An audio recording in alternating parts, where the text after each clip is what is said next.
We're back, we're naked, and we're ready to party. You're not really naked, are you? Not physically, but here on the Naked Party Time podcast, we get real and raw about life, leadership, and love. So what do you say? Are you ready to get naked? Let's do it.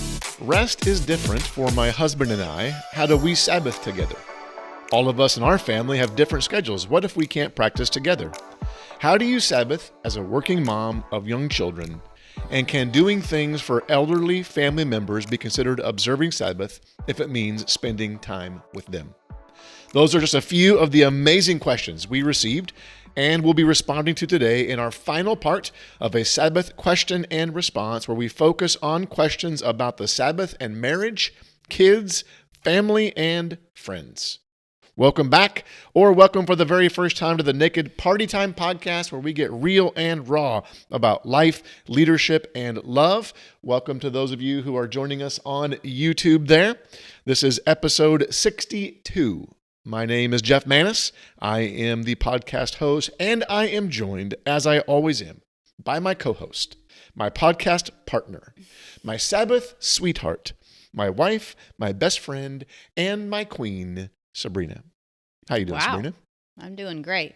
I think you should greet me every day with all those names. I should just come up with new names every day, huh? Yeah. It's hard to come up with new ones that I haven't done already. I was thinking when I was doing this, I need new names. You better get on the Googles. Big on Googles or on the chat GPTs. Yeah, I don't really like that, but. Well, that's what I used for ones I didn't use today. So we just got done with taking, not today, but just recently, we took all of our Christmas stuff down. I know. My fireplace looks so sad if you're watching on YouTube. Yeah, we had a podcast episode with our Christmas stuff in. I think two of them, I think. Mm-hmm. Maybe three, actually. Anyway. But now it's all down. I know. It's joining the nakedness of the Naked Party Time. It is. Fireplace is naked. It's crying. We actually took our stuff down a little bit earlier than we normally do. We normally leave it up till after New Year's Day, at least till after New Year's Day. This year, took it down a little bit early. I don't remember why. Why did we take it down? Well, because you were getting ready to start watching Dakota again. Yeah.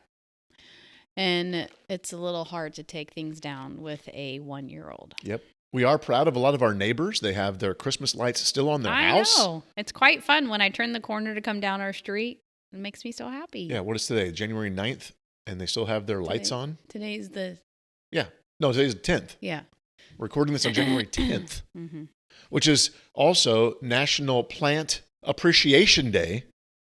And we don't have any plants that are not fake. I have fake ones. I don't know if you can see those on the corner there of the fireplace. So we did have our daughter Michaela here for the holiday. Oh, that was so fun. Yep.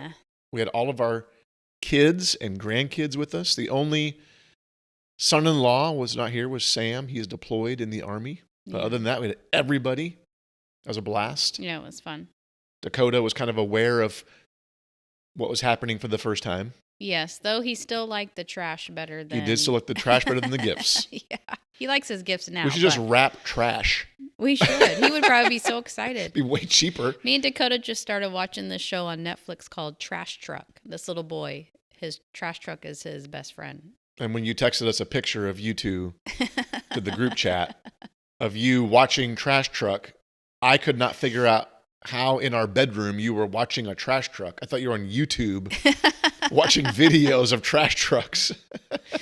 No, it's the cutest cartoon. I didn't know it is cute. I saw it yesterday. Michaela told me about it. Since she's a nanny, she knows all the good shows.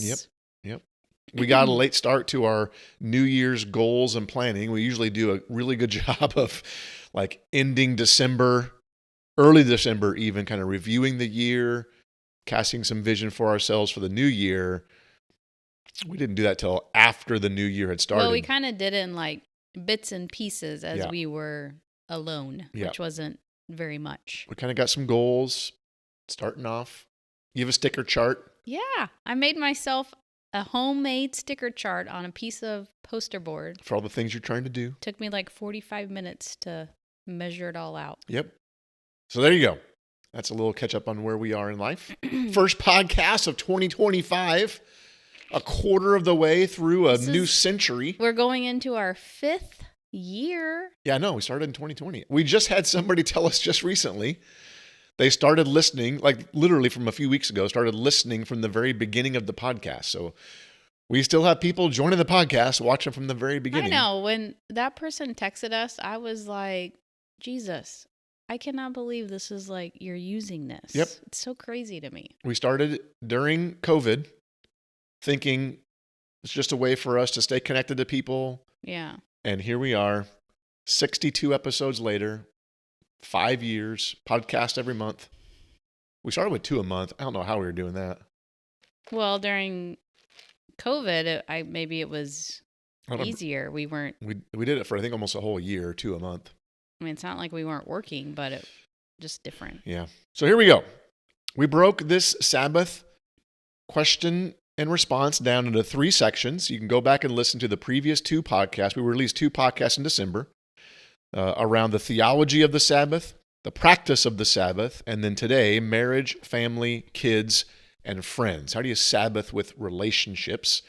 All these questions came from our Sabbath Q&A that we had on Sunday at the Harbor on November 24th. Did a whole series on the Sabbath. You can go back to the church website or YouTube page, theharbor.life. You can find all of the stuff there. But we will have finished every question, and there was a lot. After today, we'll have answered every single question. Wow. So here we go. And some of these are kind of broken down because there were similar questions. So if schedules do not permit observing the Sabbath on the same day, can a husband and wife practice Sabbath on separate days? Similar questions. Can our Sabbath be on different days because of work schedules? How do you Sabbath when one spouse works a rotating shift work schedule, especially when they feel they don't have, in quotes, the time to rest? And then all of us in our family have different schedules. What if we can't practice together? So the short answer is, can you observe Sabbath on different days? Yes. Like you and I have done that many times. Yeah. In a week where maybe there's something that I'm required to do on a Saturday, I'll Sabbath on Friday, you Sabbath on Saturday. And again, we've said this in other episodes. There have been times where we've probably Sabbathed on every single day of the week at some point. Yeah. I'm pretty sure we have. Again, not long ago, you Sabbath on a Wednesday. So yes, you can. It's probably not ideal long term, but if that's your only option, I would say yes. Yeah. You can do that. Well, because the Sabbath is for the individual. Right. It's not for you as a couple, just like your relationship with Jesus should be individual. Yep. It should not look exactly alike, or you don't have to do everything together. You should have individual relationships. So the Sabbath is for you specifically. Yep. Is it more convenient to Sabbath on the same day? Yes. Yes. But do you have to? No. Yep. So there's been times where, because we're Sabbathing on different days, I was doing housework on the day that you weren't going to do any, and vice versa. Yeah. Days I was Sabbathing, you were doing some housework stuff that I wasn't going to do. And again, we don't do that every single week, but we've done it several times. Yeah, a handful of times. To the person that had, in air quotes, this, especially their spouse doesn't feel like they have time to rest. Again, I would say you don't have time not to rest. Yeah, no joke. Like I know it feels that way, that you don't have time to rest. Eventually that will catch up to you. Mm-hmm. I mean, that's just scientifically proven that it is healthier for your body to rest. Well, and physically, your body will force you to rest because you'll be in some type of pain or injury or something. I think there's a whole book called The Body Tells the Score or something like that. The body keeps the score. Body keeps the score, Mm-hmm. and it does. Mm-hmm. When it comes to stress, anxiety, all that, not having rest, eventually the body is the scoreboard, and it will let you know it's time to rest. Right. So yes, you can observe Sabbath on different days. There's nothing wrong with that. It's more convenient to be on the same day, but don't let the schedule keep you from pursuing rest. That's what I'd say. Right, right. So then this question, rest is different for my husband and I. How do we Sabbath together? Mm. Again, I would say you don't necessarily have to Sabbath together. Because you receive rest in different ways, you might Sabbath differently.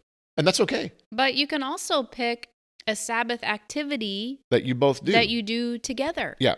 So maybe you both go on a walk together, or you do a puzzle together. Like, you can pick something or read a book together. Like, there's still ways to Sabbath together, because like Jeff and I, we don't Sabbath the same way at all.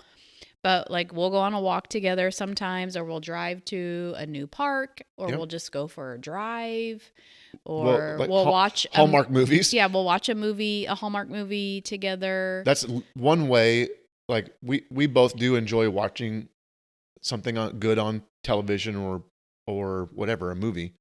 And Hallmark has been the thing that we will watch together on Sabbath. And that's usually the only thing we would watch together is a Hallmark movie. Yeah. But yeah, the find something. Yeah. I'm just throwing random things out here. Like, say for one of you, it's restful to go fishing, and for somebody else, it's restful to whatever, do something else. Well, read. Yeah, read. Those can be done together. So yeah, go sit with your spouse while they're fishing, and you read a book for 30 minutes. I mean, there's ways to even combine some things that are restful that you don't have to be doing the exact same thing at the same time. Right. So again, you don't have to Sabbath together. And this is what we've said a lot. If a married couple is actually investing time together the other 6 days, you don't have to then be together all Sabbath day. Right. I feel like because we intentionally make time for date night or just all throughout the week to intentionally spend time together in other ways, and throughout the year with going away overnight together every quarter and extended vacations together without the kids, like that weekly Sabbath, we don't have to be together because we've been together throughout the week. Yeah, yeah. How do you Sabbath? And this is probably the most common question. It's basically Sabbathing with young children. How do you Sabbath as a working mom of young children? How do you balance taking care of a little and participating in Sabbath? As a married couple with 3 children, 5 and under, which we know, what are some best practices for the Sabbath? We find it nearly impossible to do. Our kids are crazy, they said. What are some best activities for families with young kids trying to avoid TV, video games, and phones? And then as a mom, I feel my duties with my children never stop. How can I incorporate my daily life with my children into the Sabbath? We've shared some of this stuff throughout the sermon series and previous Sabbath podcasts, but it's making the day different and special. So we only do pancakes on Sabbath morning. We only eat ice cream on Sabbath night. We only play these games on Sabbath. We only go to this park on Sabbath. You got to take what you're already doing, but save special. It for one day. Yep. We only play with these toys on Sabbath. Like, this season is not forever. Yeah. So do whatever you can to make Sabbath special. I just downloaded the kids Bible app that YouVersion has. Yep. And when Dakota and I were eating breakfast this week, we watched a Bible story. So watch a Bible story together. There's so many resources that you guys have now that even if we would have been Sabbathing when our kids we had 4 kids, 5 and under, like, we didn't have all those resources. And so, like, save a special show you only watch on Sabbath. That's a great idea. Play outside. Like, I just feel like there's so many different things that you can make just on Sabbath. Yep. And so you're talking about it throughout the week. Mm-hmm. You're looking forward to it. Now, the diaper changing, the potty training, the food prepping, the discipline, like, no, you can't stop doing that on Sabbath, but you can make it feel more special in other ways. And just know, I'm telling you from experience, this season will end and then you will miss it someday, even though it seems like you're not going to make it today. Yeah. You will make it. Yeah. Yep. With like some of the resources that we even recommended through the Sabbath series, talked about having a Sabbath toy box. I thought that was a brilliant idea. Oh, 100%. Where for the really little kids, you keep toys in a toy box that is only opened on Sabbath and make them good toys. Yes. Maybe there's, again, if you're trying, there was a question about avoiding TV and video games, but maybe there is one video game, or like you said, one show that you save it for Sabbath. Mm-hmm. Or it's the Sabbath pancakes. That's one of the books talked about how the dad would make a giant pancake and they'd cover it in chocolate and whipped cream and whatever. And his kids would wake up on Sabbath saying, "It's Sabbath pancakes," So you can teach your children that there's something to look forward to about Sabbath that makes it special. It's delightful. Right. And you get to teach them about the 10 Commandments every single week. Yeah. Like, memorize those, make a poster board of them. Like, I'm like, Pinterest. Yep. There's so many fun things that you could do. And it's what we would have done if we would have started 20 years ago. If you're married and you have young kids, try trading off responsibilities. Half the day is mom, half the day is dad with the kids, or trading off weeks. Yeah. This Sabbath, I'm doing all the kid work. Next Sabbath, you do all the kid work. Right. And create space for you as adults to find rest from that work. Mm-hmm. Now, again, that's only for those who are married with both spouses being involved, parents. Right. For the single parents out there, one, we see you. Like, we see you. Mm-hmm. This is very, very hard and can feel very, very isolating if you're trying to rest and you're the only one caring for your children. So we acknowledge the difficulty and the pain. Mm-hmm. But is there somebody you can ask for help? Right. I'm like, is there a community, a grandparent? And say, hey, who can you share the responsibilities even with? if it's for part of the day. Yeah. On Sabbath, so that you can intentionally set aside some time for you and the Lord, for you and rest, to get away from the craziness. Yeah. Like there's ways, if you just take some time to think about it, there's ways to still Sabbath while having 3 kids, 5 and under, who are crazy. Right. And don't believe the lie when you think, well, who can I ask? Oh, they're too busy. Don't believe that lie. Don't let the enemy tell you that people are too busy. You can ask, and what is the worst anybody can say to you? No, sorry, I can't help you. Yep. Then go to somebody else. Like, ask for help. Yep. People want to help. They just don't know how to do it. Yeah, be specific. Yeah. Hey, can you watch my kids from 9 to noon on Saturday? The worst they can say is no. Mm-hmm. And then ask somebody else. Right. It's why it is so important to be a part of a community. Amen. And how can your community work together so that you are all getting to experience this gift that Jesus is giving to you every single week? Yep. So this next one, how can we intentionally bring kids into the Sabbath without it being forceful or rules-based? How can we help them discover rest? Similar question. Do you have any suggestions for resources, videos, books, etc., for kiddos regarding the Sabbath? I would love to teach my daughter more on this topic. I just had an idea. Yeah. You should write a book, a kid's book. A kid's Sabbath book? Yes. Is that even out there? I don't know. I didn't think about me writing one, but I wonder if I don't know if there's one out there. I didn't go looking. I haven't either, but I mean, Google it. But like, that would be a cool. That would be fun. Children's book. Yeah. To teach write about the Sabbath. Yeah. So to give a resource, maybe there is resources out there. I don't know, but that'd be a fun one to do. I mean, I think like if we could go back, just like opening our Bible and teaching. Yeah. It's Sabbath is throughout the entire Bible. Yep. So you could pick a different section of scripture every week and learn about it together. And it's a gift. Yeah. Like, wrap a box and present it to them. Like, every week God gives us this gift. Yeah, that's a great way. And we get to open the lid. So wrap the box and lid separate. Take the lid off, have pieces of paper in there of all the things that they find restful, be like, delightful. Yeah. And we get to do this today. It's not about, yes, you need to stop your everyday work, and maybe children will understand that to some degree, but they understand like getting stuff. and receiving gifts. And like God of the universe has this gift that every week we bring out our gift. And he's like, what are we going to get to do today? Yeah.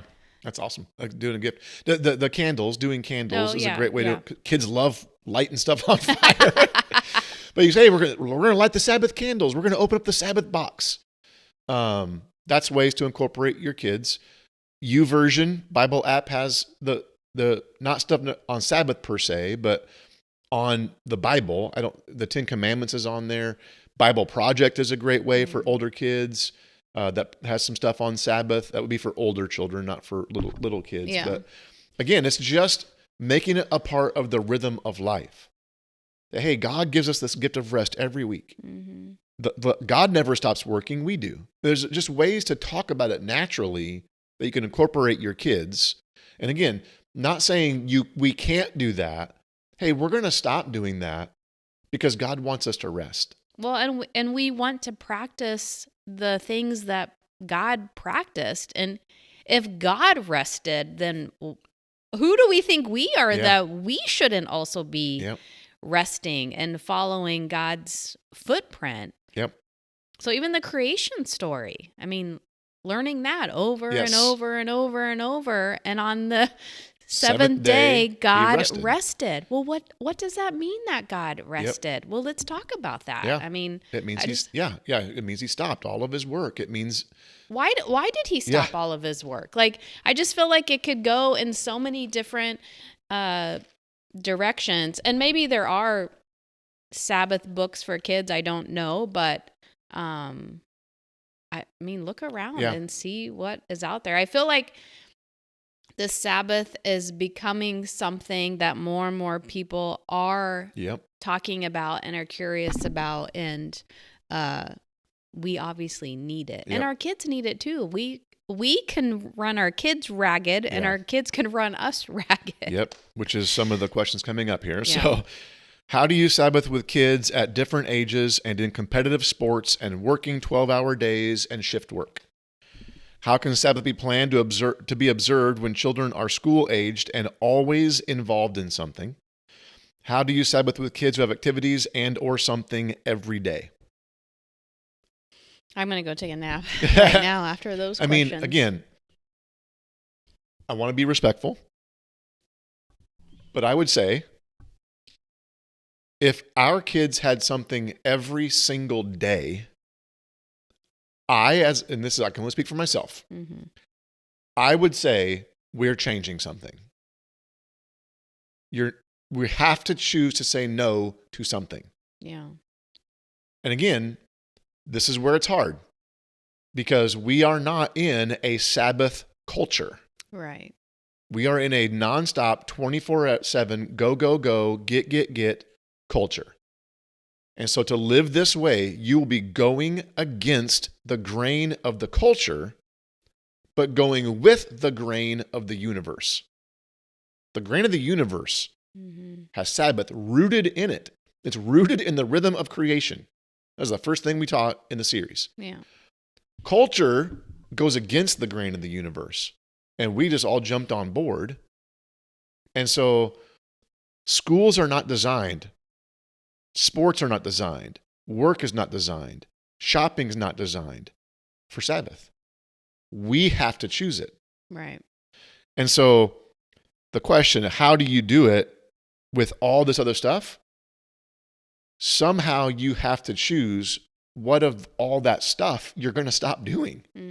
And sadly, the way I see it, the majority of people are not willing to stop. Yeah. They're not willing to say, sometimes to their own children, we're not going to do that activity. We're not signing up for that sport. I know I'm starting to tread on thin ice, and, you start telling parents to not put their kids in certain sports, and you're dealing with some rough conversations. And I get it. Like the expectation for all that. I get it. But at some point you have to choose what's most important. Right. And is the gift that God gave me every week more important or not? what are we teaching our kids? Mm-hmm. I think you have to sit down as a family and you have to look at your priorities and what you're putting first. And are you putting God first? If that's what you truly want to do, Yep. does your calendar Yes. reflect you putting God first? Yep. If it doesn't, then even elementary school age kids, you guys can sit down and have a meeting and ask them, Bobby, is this really what you want to do? Like, you are loving this sport, you want to be in it, like, ask them. I just recently had a conversation with a friend whose kid is in gymnastics. They have some like meets coming up, but this mom was fretting over the amount of money that needed to be put towards that and how she was going to figure it out. And she sat down with her almost 9-year-old and was like, okay, we got this stuff coming up.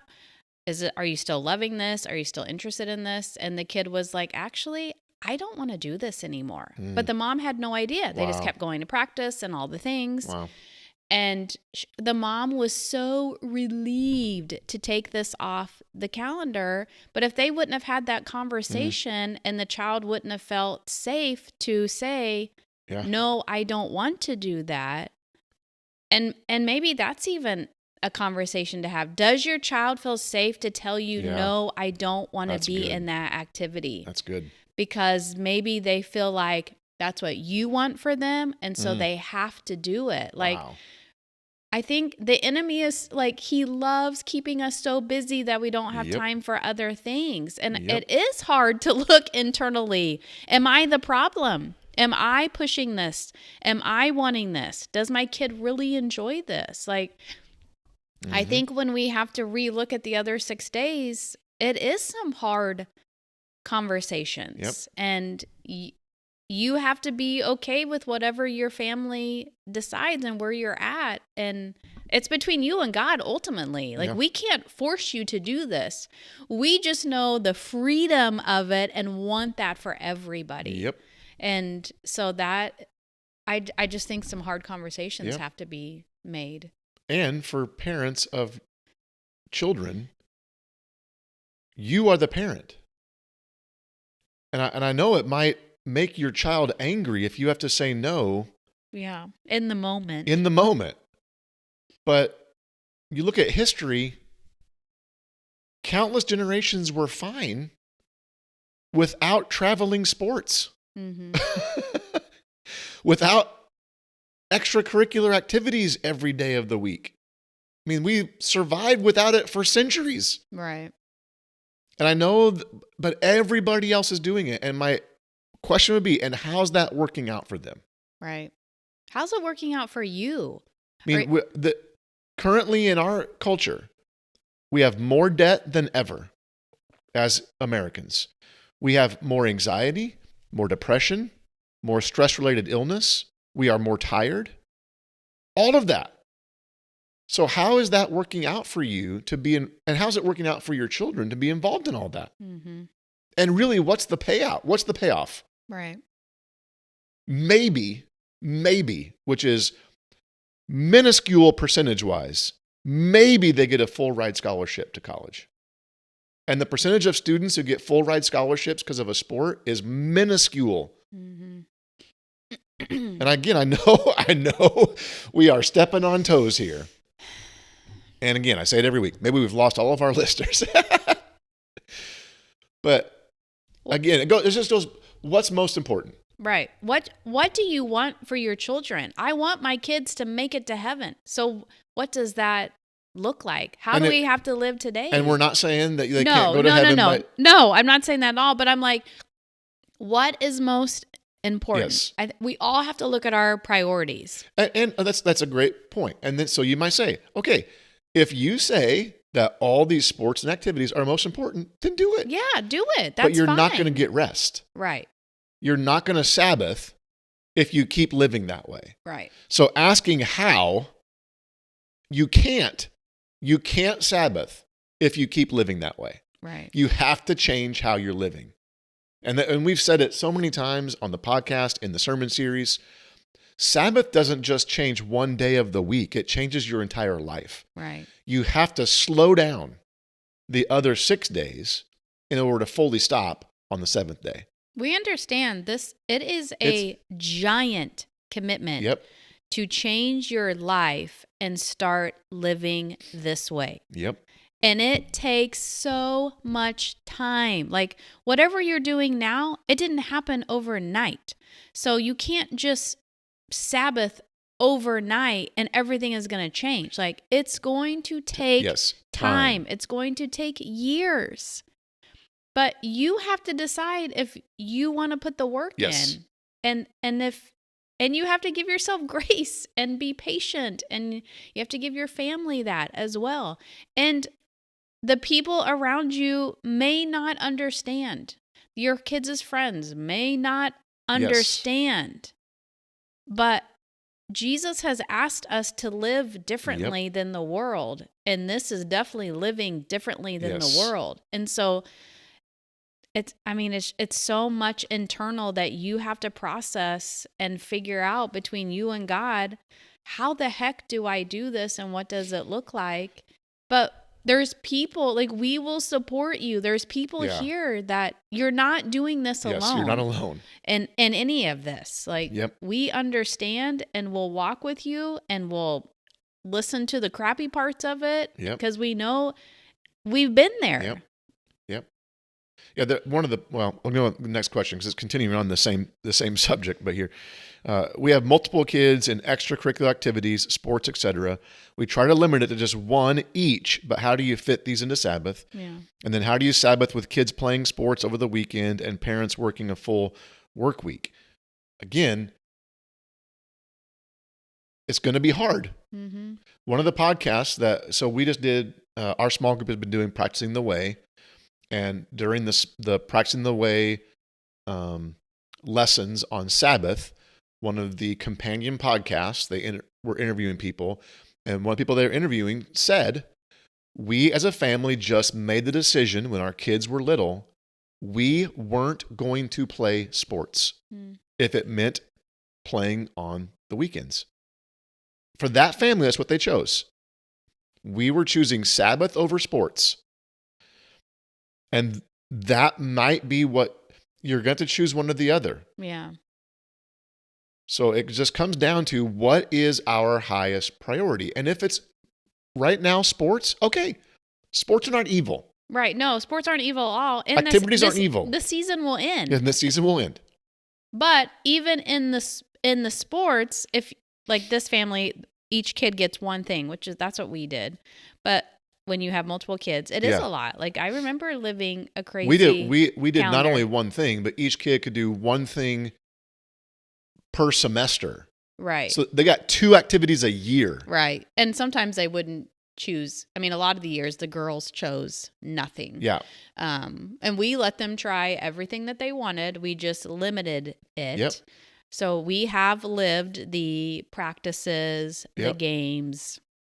Now, we never allowed Jonah to play baseball. He always wanted to, but I chose to drive to Oklahoma every single summer, and that was a choice we made. We chose family over sports, and sometimes Jonah would bring it up. I never got to play baseball, but now he's 23. Fully and it's functioning adult it's with not a full-time affecting job. him. So, like, we have made some tough decisions with our own children, and they have had to sit out and not participate. So we understand that this is not easy. You might be too far in and your kid's a senior and you just got to finish it out. That's fine. God also understands like these seasons with our children they end. Yeah. They don't go on forever. But could you be wiser in the season that you're in and make some different choices to free up some time? Yep. I think margin is just something that nobody has in their calendar anymore. And so then when something tragic or traumatic happens, we feel like we don't have time to even process that. Yeah. So like even whatever season you're in, how do you even put in margin? What does that start with that? Yeah. Trying to figure out where can margin even fit in? Because if you have something every single night, like, can you even let go of one night? and just spend it as a family. Like Yeah, there's so this many is different even, ways to go. and this even, I don't want to forget something else I was going to say there, but you sparked another thing. So I have two things. It might even be letting something Christian, in quotes, go. Like some people are in multiple small groups and Bible studies, so much so that there's literally no margin Yeah. for themselves, for family, for whatever, for rest. Yeah. So it might be saying no to a church activity, Right. because church activities don't get you to heaven. No. So it's okay if you don't go to all of them. Right. Now, church should be a priority in our life, but not every single Christian activity a church provides do I have to be involved in. I know a pastor saying that. Mm-hmm. And then, so that goes to the margin thing. And then also you were talking about how like that, this might be the season you're in right now with your kids and you're choosing sports. That's fine. But, and you added a but, this is another one. You are also modeling, you're training your children for something. Yeah. So are we training our children to choose margin and rest in how we are raising them? That's a question we need to ask ourselves. Is the way I'm parenting my children leading them as adults with a model of how to choose margin and rest? And only the parent can decide if we're doing that. Yeah. You have to decide what's priority for you and how you're going to raise your children. And my goodness, there are so many ways to raise our children. Oh, yeah, 100%. There ain't one right way. No, there is not one right way. And you might do it this way and then change to this way. And we changed how we parented constantly. Oh, my goodness. I'm still reading parenting books and trying to figure out how to be a decent parent. Like when you choose to become a parent, it is a never ending job. And if we go back, we would do so many things differently. Yes, 100%. And you could be involved in every single sports activity that a community has to offer for your kids, and they can still turn out to be great, wonderful, God-honoring adults. Yep. And you can do the other way, and you're not involved in anything. And man, you make God a priority, and you Sabbath, and you teach them the Bible, and they can choose to be the most evil person on the planet. Right. We are free will human beings. We can only choose to control ourselves. We cannot control anybody else. We can't change anybody else. We can only control and change ourselves. This turned into a parenting podcast real quick. But I want to say this, because this was a light bulb moment for me, that the Lord had to do a work in my own heart. That you are not responsible for what your adult children choose to do with their life. Yeah. It is not a reflection upon you. Right. Yes, we all make mistakes. Yes, we could have done things differently. Yes, our parenting techniques do impact our children. But there have been people with horrible parents who turned out to be wonderful followers of Jesus, and people with phenomenal parents who never followed Jesus. Right. It is not a reflection of you as a parent if your children don't follow Jesus. Right. And this is one of the things that blew my mind. Even God's first children disobeyed him and brought sin into the world. Yeah. So the perfect parent, our Heavenly Father who created Adam and Eve in a world without sin, even those children chose to go astray.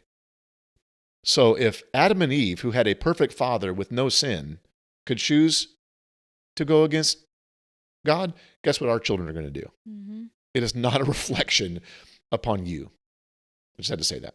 Well, and I think we put that responsibility on our kids sometimes, that what you're doing is making me look bad. And man, I have totally been there.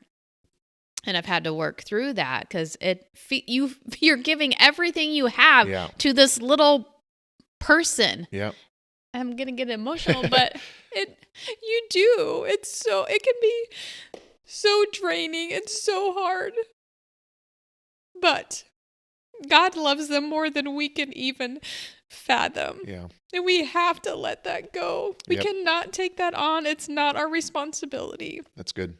We do our best, and prayer is our best weapon. Like, Yep. we have to be on our knees praying, and God has to be the one that's in control. Yep. And it is so, so hard. Yep. And when your kids go off the rails, and this is what I struggled with, and maybe you too, stop saying, what did I do wrong? What could I have done differently? Yeah. Our children are free will human beings. God loved us enough to let us choose. And sometimes they choose him, and sometimes they don't. Yeah.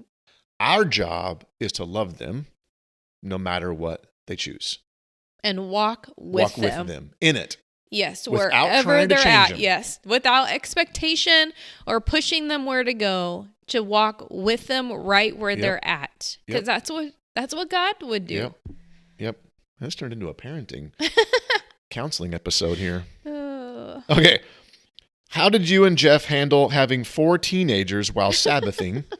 How did they respond to it? How did you navigate Sabbath with crazy teenage life? So we didn't start Sabbathing until our kids were teenagers. So how old were they 5 years ago? When we started in January of 2020, Jada would have been 13. So Jonah would have been 18. Mariah, 16. Michaela, 15. Jada, 13. So 13, 15, 16, 18 when we started. Yes. And the only thing that was, so 2 of the 4 were driving. The biggest thing was we did not want to haul them around Kingdom Come on Sabbath. Yeah. And so we began to limit that. You would, like when Michaela had her permit or Jada had her permit, you would say, I'll go with you, but you're driving. I don't want to drive. Yeah. But driving with a kid with a permit is stressful. I'll just tell you that. Oh my gosh. So somehow, some way, we raised very, very independent children. All 4 of our kids are very, very independent. They didn't rely on us for a lot when they were teenagers, and they just weren't involved. We weren't a family that was in every activity. Yeah. Like when in that season when we started, I don't know if they were doing any extracurricular activities. None of them. No, because Jonah would have already been out of high He was school. done. He was done with football. Well, he was done. They had jobs, but they drove themselves to their job. Mm-hmm. So it's hard for us to speak into that because we weren't living a crazy life. I mean, the place that anybody would want to go that couldn't drive on Saturday was Starbucks. Yeah. Or the mall.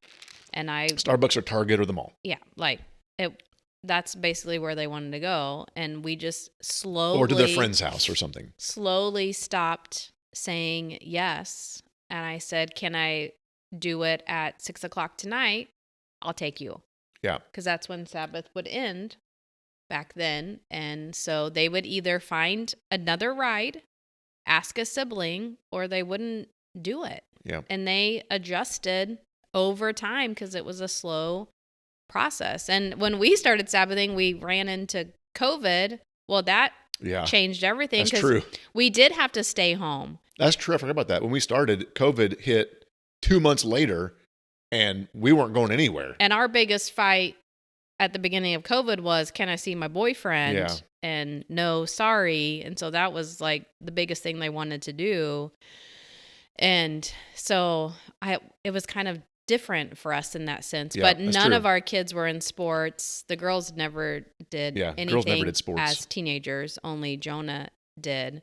So we kind of already lived that margin. We've always lived with margin. That's just that is one thing that I said this in the series that helped us, I think, enter Sabbath quicker.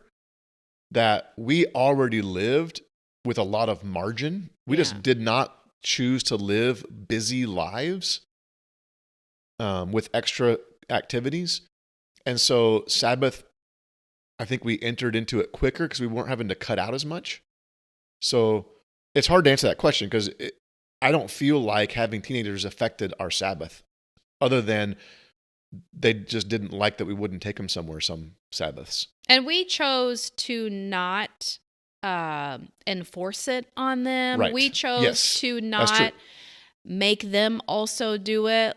We just weren't going to, there's certain things we weren't going to do. Yeah, you may not agree with this, but the way we raised our kids was when they turned 16, they started driving so they could choose whether to go to church or not. We stopped asking them to go to church, and until they could drive, they had to go to church with us. Right. Once they had their driver's license and could drive, we said, you are now old enough to choose whether you want to go to church or not. Yeah, and some chose to go, some chose didn't. not to. So we just made the choice to learn about Sabbath ourselves, and we probably could have done a better job at least talking to them about it. I don't even know if we talked to them about it. We could have explained it better. We didn't, I don't think. Everybody was kind of in a rough depression, anxiety. There was a lot of emotional health issues back then, and a lot of rebellion back then. And so I think we chose to not teach them about it all, and maybe we should have, but we were in such a rough season with certain children that we were just trying to survive. And so we chose to learn about it ourselves and start practicing it and just let them observe it. Yep. One of my biggest regrets is that we didn't learn it sooner. Oh, yes. To teach it when they were little. I wish we would have taught Sabbath when our children were little, because I think they would have loved it. Right. Doing a Sabbath toy box or pancakes or whatever. 100% they would have ate it up. No pun intended. So I regret that we didn't learn it sooner, but I will say, though, our children are 23, 21, 20, and 18 now. So 3 of them are married, girlfriend, boyfriend. 2 have children. And I spend a lot of time at one house in particular with Dakota. And so I see how they're living their lives. And I do feel like all 4 of our children live with margin in their lives. Totally agree. I don't know that they would say they're practicing Sabbath. They wouldn't say that, but I definitely see them living with margin. They watch their calendar. They say no to things. They say yes to things. And sometimes they say no to us. Sometimes they say no they just to want to stay home, coming over for dinner or doing an activity because they don't want to participate in that. So we get told no now when which is fine. Yes, that's totally fine. I want them to have the freedom to do that. Yes, to feel safe that they can say no and we're not going to be on them or whatever. So even though we could have done it better, I do think actions speak louder than words, and they are living with that margin. And they notice, so they'll even say, I thought it was your Sabbath today, or how was your Sabbath? Yes, what'd you guys do on Sabbath yesterday? Right. Like even our son-in-law, Caleb, even the other day asked how Sabbath was. He asked me after Sabbath. So that they recognize it in us. They know it's part of our life. It's not, there's no tension there with it, but I agree that they all have developed a lifestyle, a rhythm of margin that if they were to choose to intentionally Sabbath, I think it would be easy for them to incorporate it. Right. And I feel like they also respect our Sabbath as adults and understand that it is a day for us to rest and that we don't want to do work on this day. And they respect that and honor that. And so even though we could have done a better job, I feel like in God's grace and mercy, He has taught them through our actions, and it's an okay thing with them. Yep. 3 more to go. How does Sabbath work with a special needs child? It's a great question. Yeah. Appreciate the person asking it. Obviously, I don't know what severity of the special need is. Are they bound to a wheelchair, non-communicative? Some of that is going to play into it, but kind of going back to the the little children thing, like the things your child needs, you're going to have to do. You don't stop doing those things. Yeah. Is there any, if so, to spouses, is there any trade-off you can do? Hey, you're in charge of these things for our special needs child on Sabbath today. Next week, the other one takes it. Is there family help? Is there community help that you can get? And entering into the Sabbath day, just being honest with the Lord. Lord, you know what our child needs. Mm-hmm. You know how draining it is. I'm committing this day to you as much as I can. And where I can find rest in you, I'm asking for it. Yeah. It's just, you have to be as intentional as you can. God understands the needs of your child. Right. Your child experiencing special needs was not part of God's original design. There was no brokenness in the Garden of Eden. And so he understands this is a part of life now. And so the things you have to give to your child, I think God blesses that and honors it, and will give you the endurance for it. Yeah. I can't think of anything else specifically other than that. I acknowledge it's hard. It is hard. Yeah. And so just commit that day to the Lord as best you can. Yeah. What about gathering with family and friends and enjoy downtime together, breaking bread together? Absolutely. Go for it. That to me is easy to add to Sabbath. You can do that. And then the last one, can doing things for elderly family members be considered observing Sabbath if it means spending time with them? 100%. Yeah. Like even going back to what Jesus said, that the Sabbath is a day for good deeds. Mm-hmm.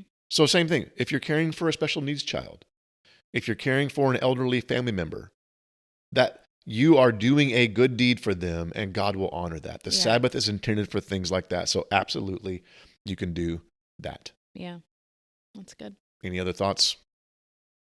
No, I said way more in this podcast than I normally do. Yeah, you didn't have, you didn't have your iPad or anything. You didn't even know the questions that were coming.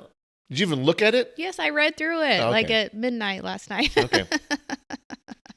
Did you see what I sent you on Instagram today? I did. Staying up late is not good. I was trying to finish these mittens that I made for Dakota. They're so cute. I'm old now, so I get up, 7 times to go to the bathroom at night.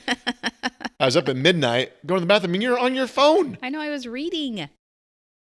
We went to dinner last night on a date, and you could not stop yawning. I know. You said how tired you were at 6 p.m. But then I finished the first mitten, and I was like, oh, I want to do the second mitten. And so then I got a second wind. So then at midnight, you're still up.